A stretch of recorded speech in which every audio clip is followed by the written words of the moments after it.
Some mothers are remembered for their love and sacrifice, but others for something far darker. From quiet confessions to desperate claims of innocence, these final moments reveal more than their crimes ever did. Today, we're looking at mothers whose final words to their children weren't lullabies or advice, but chilling goodbyes spoken on death row.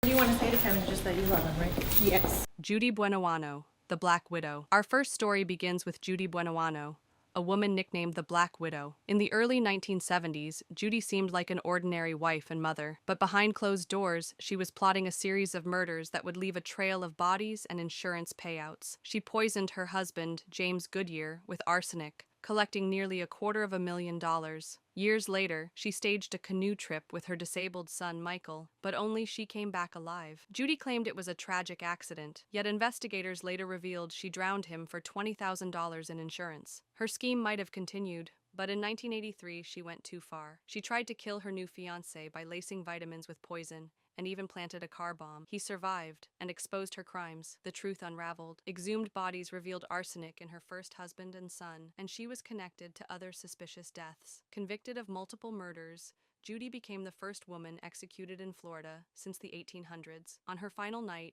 she shared communion with her children, Kim and James Jr., saying one last goodbye. But Judy wasn't the only mother who poisoned those closest to her. Velma Barfield, the caregiver, with a deadly secret. Velma Barfield seemed like a loving nurse and caretaker, but her secret addiction to painkillers fueled a string of murders that shocked North Carolina. She poisoned her fiancé, Stuart Taylor, with arsenic-laced beer after he discovered she'd been forging his checks. What stunned investigators was her confession. Taylor wasn't her first victim. She admitted to killing her husband, her own mother, and even an elderly woman she worked for. Velma was convicted and, in 1984, became the first woman executed by lethal injection in the United States. Before her death, she thanked her family for standing by her, a chilling contrast to the lives she had destroyed. If Velma hid poison in a beer bottle, our next case buried the truth beneath a wishing well. Betty Lou Beets, the wishing well widow. Betty Lou Beets' story reads like a grim pattern of marriage and murder. In 1983, she shot her fifth husband, Jimmy Don Beets, and buried him in her yard, right under a wishing well. To cover her tracks, she staged a boating accident and even had her son help move the body. When police dug deeper,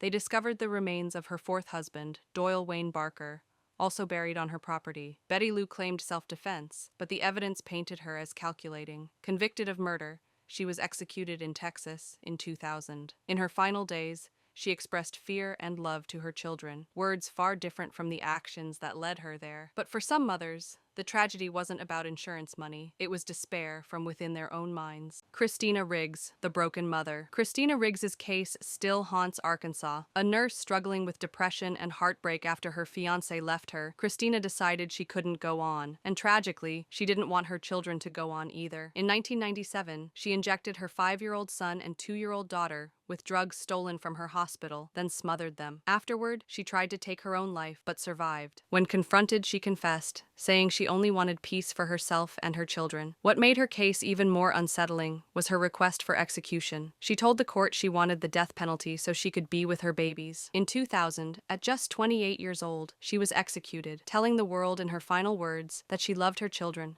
and longed to be with them again. If Christina's case was heartbreaking, the next one was coldly calculated. A mother who killed not out of despair, but greed. Frances Newton, the insurance murder. In 1987, Frances Newton shot her husband, her 7-year-old son, and her baby daughter. Her motive? A life insurance policy worth $100,000. She hid the murder weapon in an abandoned house and tried to blame her husband's drug debts. But evidence tied her to the killings, and she was convicted. What made her story controversial was the Houston Crime Lab scandal. At the time, the lab was under fire for botched evidence and contamination. Newton's lawyers argued her conviction couldn't be trusted, but repeated appeals failed, and forensic testing continued to point directly to her. In 2005, Frances was executed in Texas. Until her final breath, she insisted she was innocent, claiming she was dying for a crime she didn't commit. But in Virginia, one mother took a different path, hiring others to do the killing for her. Teresa Lewis, the mastermind. In 2002, Teresa Lewis planned the murder of her husband and stepson for a $350,000 insurance payout. She promised money, sex, and access to two men who carried out the killings while she waited in the next room. What shocked the public was not just her role as the mastermind, but her lack of remorse. She rifled through her husband's wallet while he lay dying. Her defense pointed to her low IQ and dependent personality disorder, arguing she wasn't fully capable of making such decisions. But the courts disagreed.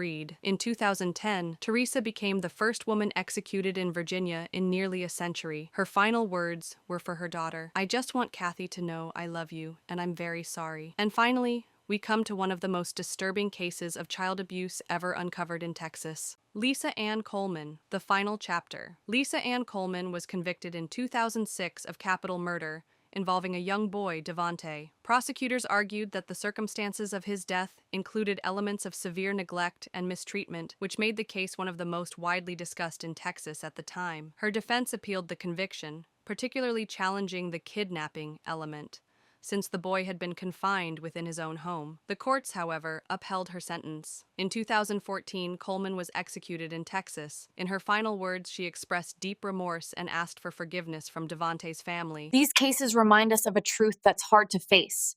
The people we expect to protect and nurture can sometimes be the ones who destroy. Each of these women left behind not just victims, but children, families, and communities haunted by their actions. And while their final words were filled with love, regret, or denial, they serve as chilling echoes of lives forever changed. The question remains, how does love turn into something so deadly?